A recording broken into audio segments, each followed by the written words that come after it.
Murder Between Neighbors. Right Club Mysteries. Written by Michelle Corbier. Narrated by Artemis Arthur. Chapter 7. Todd left after consuming 2 turkey burgers. After he departed, Maisha stood on the porch and glanced around the neighborhood. All the police vehicles had disappeared. The inhabitants of her cul-de-sac had returned to their homes. Despite the cold night, she remained outside, observing Patsy's home. Though the entryway light flickered off through parted curtain windows, Maisha spied inside the kitchen. The children gathered around Patsy at the stove. Where had Jared been killed? Todd had only spoken in generalities. Officially, Jared's death hadn't been classified as a homicide. Maisha had never seen Jared ill, nor had Patsy ever mentioned him suffering from any medical condition. In fact, Patsy had acted surprised by Jared's sudden death. Shaking away her suspicions, Maisha returned inside. Mystery writers conjured up a dozen different ways to kill people. Sometimes a person simply died, an unfortunate fact of life. Still, Jared made a perfect murder victim. Arrogant, rude, and boisterous. Maisha imagined few people in the neighborhood would mourn his death. While cleaning dishes at the sink, her cell phone rang. She peeked at the screen. Josiah. Without drying her hands, she pressed the answer button. "Hi, Guy," she said. "Hey, Mom. How are things?" "Fine. Well, at least for me." She dried her hands. "How did exams go?" "All right, I guess. I won't get the scores back for another week." "I'm sure you did fine. Have you changed your mind about Christmas?" His momentary silence made her stomach lurch. Boomer rested on her feet. "Josiah?" "No, Mom. In fact, I called to make sure you're okay. I know how much Christmas means to you." Her bottom lip trembled. To us. Christmas matters to us. Or had the holiday celebrations simply been about her priorities? Maisha tried not to be an overbearing mother. She understood Josiah wanted, required, independence. As her only child, they had always maintained a close bond. They didn't simply do mother-son things. They did people things together. Movies, roller skating, museums. She thought he considered her a friend. Now, during one of the few special events they typically enjoyed together, he didn't want to participate. Half a minute passed with neither speaking. She wiped tears from her eyes and cleared her throat. "I'll miss you, but it's okay if you want to be with your friends." "Actually, I wanted to stay on campus and relax. The semester was difficult." "Sure, whatever you decide is fine with me." "Thanks, Mom." "I love you." "Love you too," Josiah said, before hanging up. Maisha tossed the phone aside and slumped over to the couch. No Josiah for Christmas. A half-hour passed with her sitting there, absorbing this new truth. Does she make Christmas a bigger deal than necessary? She thought Josiah appreciated the holiday as much as she did. Josiah would eventually have his own family. He might move away from Greensboro permanently, maybe out of North Carolina. After all, she had moved across the country and away from her family for her husband's career.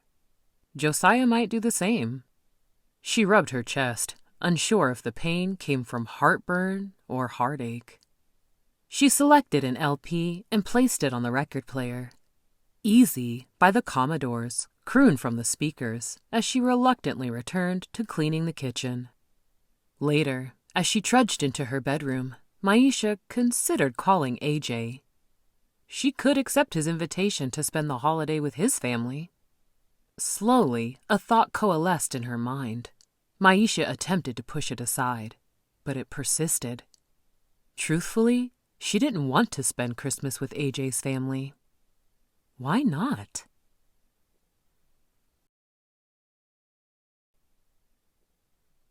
Chapter 8. Inside the detective's office, coffee and staleness clung to the air like funk from highway roadkill. Todd's nose wrinkled. He needed fresh air, but wanted to complete this last report. As he typed the last word, his partner, Detective Ian de Jesus, entered. The elongated rectangular office space contained over a dozen separate desks. Todd and Ian had positioned theirs to face each other. Dropping a brown bag on his desk, Ian draped a suit coat over the back of the chair and sat. "Morning," Todd grunted. "That good, huh?" Ian opened the brown bag and bit into a sandwich. "Anything on that recent death in East Greensboro?" "Not yet," Todd said, checking his report for errors. "The medical examiner said she'd call if—" The desk phone rang. "Yeah," Todd said, answering the phone while still reviewing his report, while the person on the other end of the line spoke. Intermittently, he jotted notes on a legal pad. "So, it looks like poison, but you haven't identified it yet?" A minute passed before he ended the call. "Tell me," Ian asked, sipping coffee from a paper cup. "The body showed signs of poisoning, but no idea on the source." Ian squinted, reviewing his notepad. "I remember something about a bottle." For a moment, the only sounds came from him turning pages. "A water bottle?" Todd asked, typing the information forensics had provided into his report. "Got it." Ian slid his notepad across their desk to Todd. "Beer bottle." "I see." Todd rubbed his forehead. "How did forensics miss that?" He returned the notepad. "They didn't." Ian guzzled the remaining coffee. "You were talking to the medical examiner. The bottle would be with the lab. I'll call them." He picked up the desk phone and dialed. When Todd returned to his desk after a short stop at the vending machine, Ian was still on the phone. "I simply want to know if you've got anything?" Ian asked, making an exasperated face at Todd. "Fine, I'll check back later." Ian started to hang up the phone. "And don't call again until tomorrow," a voice shouted over the phone. "Okay." He slammed down the receiver. Smirking, Todd said, "I presume they have nothing?" "Those guys in the lab have major attitude. Told me not to call before Monday." "Monday. We need to wrap this up before Christmas." "We may not be able to." "Without knowing the cause of death." Todd gazed over his partner's shoulder at a calendar hanging on the far wall. "It's poison. We start there." Though he had heard Ian, Todd didn't reply. He busily counted the days until... "You worried about your recital?" "It's not a recital." "Whatever." Ian wolfed down the rest of his breakfast sandwich and tossed the wrapper in the trash. "You'll do fine." "Are you coming?" he asked, tearing his focus away from the calendar. "Wouldn't miss it." Ian wiped his hands on a napkin before typing. "I think you should invite the department. Some refined culture would be good for these boneheads." "I don't believe the team would appreciate a violin concerto." Ian shrugged. "You don't know. Cops appreciate music." 18th century composers? I've never heard Bach blasting in the parking lot or crooning from anyone's music player. Maybe they're embarrassed to show they appreciate classical music. Like you. I'm not embarrassed. Then why don't you invite the entire department? Because I invited people who matter to me. Whatever. Ian opened his notepad. Where do we start with the interviews? Let's leave the wife for last, Todd said. She's got her hands full with the kids and notifying relatives. The neighbors, then. Which first? Ian rose and slid into his suit coat. I already spoke with Maisha Douglas. What? Ian gaped. Her again? Todd glared at his partner. Don't start. Why is your girlfriend always involved in our homicides? Slipping into gloves, Todd said, First, she's not my girlfriend. Second, you exaggerate. She is not involved in all our cases. Enough to be a pain in the... Watch it. Dude, you seriously like her? Todd ignored the comment and departed with Ian at his side. Come on, be honest. Though he detected the heat from Ian's scrutiny, Todd avoided his partner's gaze. It's not like that. What is it then? Ian said, bustling out the station door before him. How would I describe my relationship with Maisha? A friend, but more. Confidant, no. She also irritated him. But from the passenger seat, Ian unwrapped a candy bar. Why aren't we moving? Sending a terse glance at his partner, Todd started the engine and exited the police parking lot.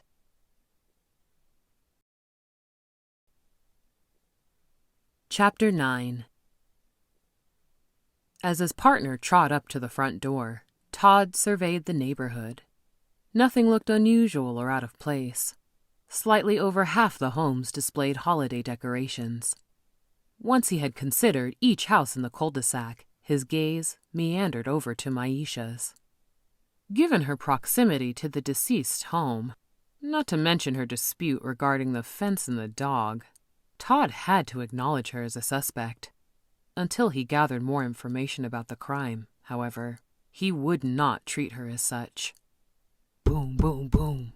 He flinched. Ian, take it easy. You're the one who changed his mind about interviewing her. Until we know differently, she's a victim, the deceased's wife. His partner shrugged. Most people are murdered by their nearest and dearest. All I'm saying is, don't break down the door. I make no promises. Ian smirked as the front door creaked open. Good morning, Mrs. Lowry, Todd said, displaying his official homicide detective badge.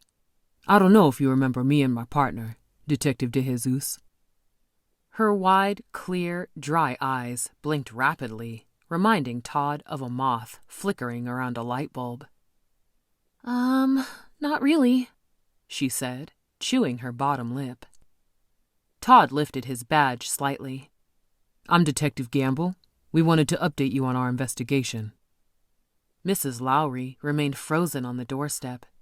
Todd wondered if she could be in shock or simply didn't want to talk. We could come back later. Oh, that would be great, she said, starting to close the door. But this is important, he said, slipping his foot across the threshold. Though she stopped shutting the door, Mrs. Lowry still didn't invite them inside. Coming up beside him, Ian said, We wanted to give you an update. You must be concerned about what caused your husband's death. Of course. Mrs. Lowry spoke absently, gathering a red and green checkered robe around her chest. Did you find out what happened? Frustrated and cold, Todd asked, May we come in? It's windy today. Mrs. Lowry's brow furrowed.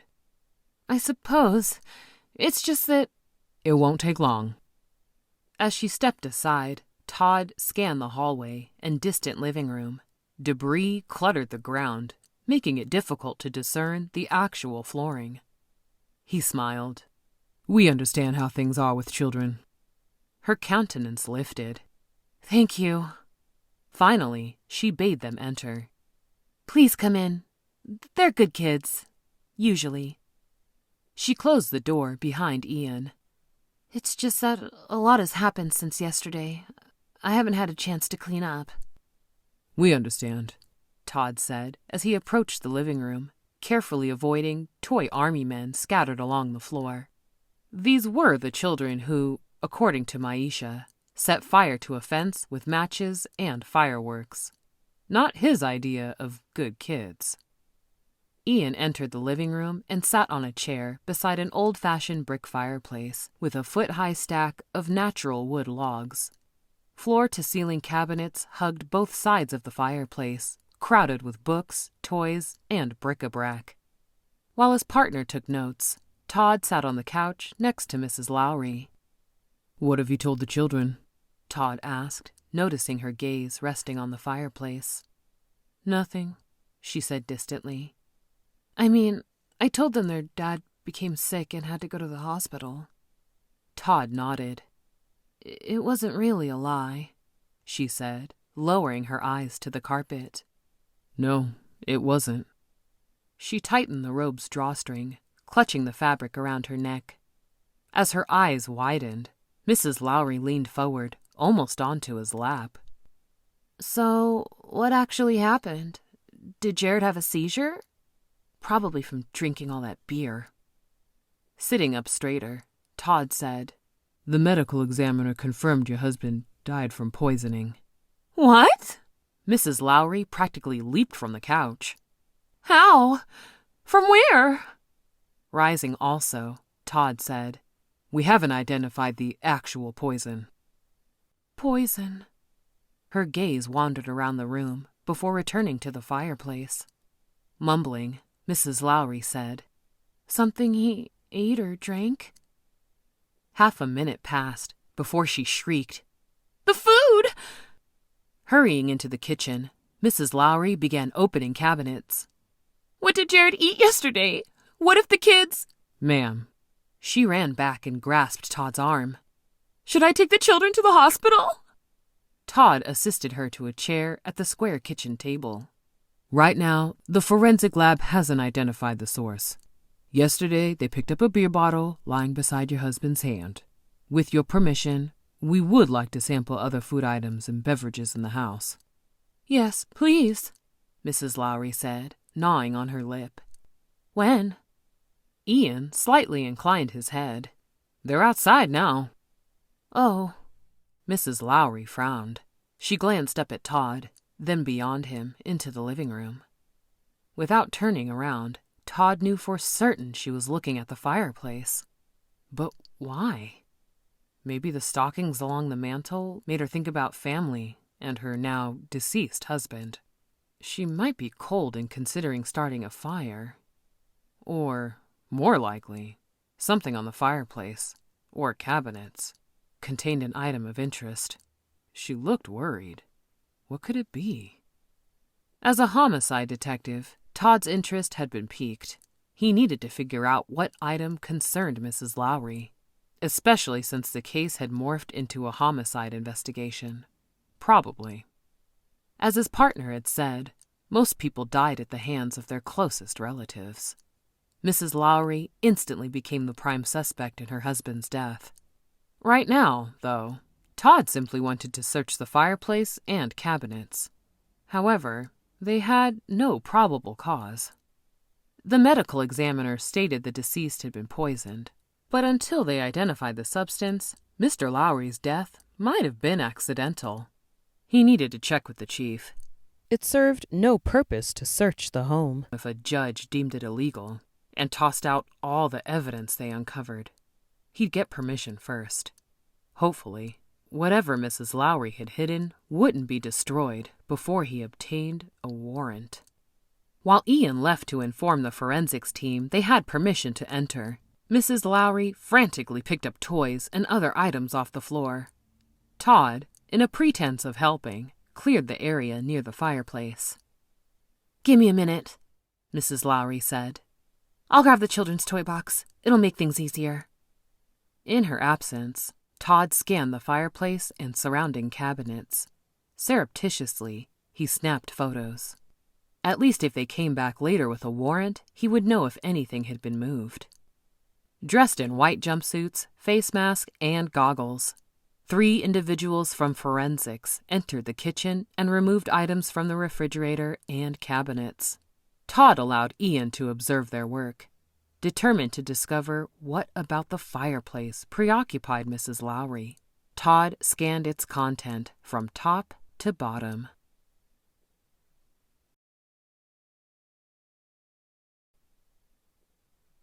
Chapter 10. Chatter around the conference room reached a crescendo.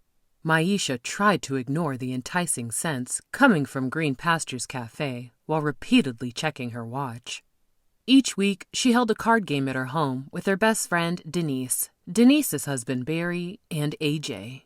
It took less than 20 minutes to drive from the cafe to her house, but the Greensboro Women of Color Writings Group monthly meeting had not yet ended. Concerned about being late, she texted Denise. "Running late. Let yourself in." "Ladies, please," Tina said, straining to speak over the chatter. "We're nearly done." She nodded toward Mary, seated in the front row. "The writing conference," Mary said. "Right." Tina wiped perspiration from her forehead. "We need to collect money for the writing conference next spring in Tennessee. You have to pay by Tuesday to take advantage of the early registration discount." Gradually, rumblings around the room increased again. Mary rose and joined Tina. "If you aren't sure, contact me or Tina during the week. We'll accept check or cash. No IOUs." She added with a stern expression. "That's it for our December meeting. The Greensboro Women of Color Writing Group will meet again in January." Before Tina could share any more departing words, people began abandoning their seats and heading for the exit in the rear. Once the door leading to the cafe opened, Maisha inhaled the delicious smells of fried food and sugary treats. Her stomach grumbled, but she remembered the weekly game of spades, not to mention the additional weight she had acquired since Thanksgiving. Denise and Barry would bring dinner. At least it was their turn. Should I call and remind them? She could bring snacks for the group in case they forgot. No one would object to extra food. Pinching from her too-tight waistband made her reconsider. At worst, Boomer would devour the leftovers. Maisha detected movement beside her and moved backward. "I'm sorry," Mary said. "Didn't mean to scare you. How are you?" "I'd be jumpy too," Tina said, while shoving folders into a duffel bag. Wrapping an arm around Maisha's shoulders, Mary repeated, "How are you doing?" "Fine. Why?" Mary and Tina shared a look. Tina zipped up the bag. "She means about the murder." Maisha looked dazed. "What murder?" "Your neighbor," Mary said with slight exaggeration. "Have you become so accustomed to murders that one committed next door doesn't bother you?" "Oh, him." Maisha pulled the purse strap higher along her shoulder and took her place in line at the cafe register. "Yes, too bad." "Too bad?" Mary gawked. "Clearly you two weren't close," Tina said, smirking. After another glance at her watch, Maisha left the line and zigzagged between the abandoned chairs toward the exit. Denise hadn't replied to her text. Maybe I should call AJ. Mary and Tina followed, discussing the murder as they exited the cafe. Maisha held on to her fedora as a sharp gust hit them. Saturdays, she always wore Sammy's old fedora and didn't intend to lose it to North Carolina's weather. "They haven't identified the poison yet?" Mary asked no one in particular while buttoning up her coat. Maisha shivered as a brisk wind eddied around them. She bustled toward her car, slipping on gloves as they walked to the parking lot. "Nope," Tina said, trotting to keep up with her. "Who do you suspect, Maisha?" Mary asked, pulling a fuzzy pink cap over her head. "Don't know, don't care." Tina snickered. "Sure. A murder is committed right next door and you're not interested." He hadn't been a nice neighbor. Maisha unlocked the car door. Standing beside her minivan, Mary said, "I heard what he did to Boomer." Eyeballing her, Tina asked, "When? No one told me. What did he do?" Her eyes pleaded for information. In under a minute, Mary relayed the incident regarding the fence. "That's terrible." Tina laid a hand on Maisha's arm. "I know you were pissed." "You have no idea." Maisha tossed her purse inside the Honda. "Do the police suspect you?" Mary asked, wrapping a fluffy pink wool scarf around her neck. "Of course not," Maisha snapped. "You had a motive." Mary stared in the distance, counting items off on her fingertips. "Proximity to the crime and the knowledge to administer a poison," Tina said, in a tone too chipper for Maisha's taste. Sitting in the driver's seat, Maisha regarded her friends. Is this what happened from reading too much crime fiction? Had we become numb to death? A moment passed before she said, "Nonsense. The police don't consider me a suspect." "I'm sure Todd doesn't." Tina's grin made heat climb up Maisha's spine. Oh, is he the other man? Mary asked, cuddling conspiratorially up to Tina. What? Maisha gawked. Todd's not. Ignoring her, Tina conversed with Mary. You remember him. Tall, military crew cut with long, delicate fingers. He plays the piano. The violin, Maisha said automatically. Actually, he plays both, Tina said smugly. Mary shook her head. I don't remember him. Sure you do. He interviewed you after Candace's murder. Tina stepped over a large crack in the sidewalk, coming close to Mary's side. Real intense, dark eyes. Mary and Tina continued conversing, ignoring her protestations. Irritated by her discomfort about her friend's discussion of Todd, Maisha waved and said her goodbyes. From the rearview mirror, she watched Mary and Tina continuing their conversation. Did other people suspect her of being involved with Todd? Since when? They had been spending more time together, but that was because cold air from the vents made her turn up the heat. She switched on the radio, attempting to drown out her thoughts. The radio blasted You Got It Bad by Usher. Immediately she flipped stations. 5 minutes of public radio failed to mute her friend's accusations, so she clicked it off. Lately, she had been spending more time with Todd than AJ. If my friends believe I have feelings for Todd, what do strangers think? Todd had a holiday violin concert and had asked her to listen to him practice. Also, they shared an interest in mysteries and criminology. AJ hated mysteries, particularly murder mysteries. Todd enjoyed puzzles, novels, and chocolate. He absolutely swooned over her desserts. They had a mutually beneficial relationship, built on respect and appreciation for each other's talents. But it wasn't romantic. Simple and platonic. At least on her part. How did Tina get the idea that Todd and I were romantically involved? Had Todd said something to Ian about us? AJ had been busy starting his new remodeling business. Did I feel neglected? Aloud, she said, "Don't be ridiculous." After Sammy died, she had spent a lot of time alone. Indeed, AJ had been her first and only relationship since her husband's death. She and Todd innocently shared mutual interest, and recently, AJ had been preoccupied. Could this be what made me push AJ away? There, Maisha finally allowed herself to acknowledge the truth. She had been placing distance between herself and AJ. Could it be for my repressed feelings for Todd? She shook her head. The homicide detective wasn't the type of man who appealed to her. At least not romantically or sexually. Maisha preferred tall, athletic men her age or older. What is happening then, if it's not another man? Why have I pushed AJ away? Maisha glanced at the clock dashboard and realized she would be late to their evening game of spades. She increased her speed and focused on the road.